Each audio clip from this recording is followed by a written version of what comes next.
সালামু আলাইকুম। আজকে এক বাদাম বিক্রেতা এক ভাইয়ের সাথে দেখা হইলো, তার সাথে কথা বললাম অনেকক্ষণ। ভাই কেমন কি আছেন, কিরকম কি আছেন, তার খোঁজ খবর নিলাম। তো ভাই তো এক পর্যায়ে ভাইকে বললাম যে ভাই, আমি তো আপনার থেকে 10 প্যাকেট বাদাম কিনবো, কিন্তু আমি 1 প্যাকেট নিব, বাকি যে 9 প্যাকেট আপনি সেই 9 প্যাকেট কোনো বাচ্চা বা কোনো অসহায়কে আপনি বাকি 9 প্যাকেট আপনি দিবেন। আপনি ওই 9 প্যাকেট বিক্রি করবেন না। ভাই বলল আচ্ছা ঠিক আছে। তো পরে ভাইকে বললাম যে ভাই, আপনি যে বাদাম বিক্রি করেন তা থেকে আপনার কিরকম কি আয় হয় বা তাতে আপনার পরিবার কি চলে?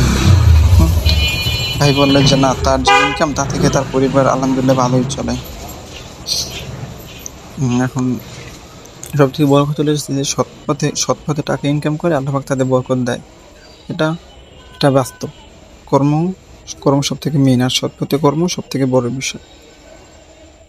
যাক আলহামদুলিল্লাহ।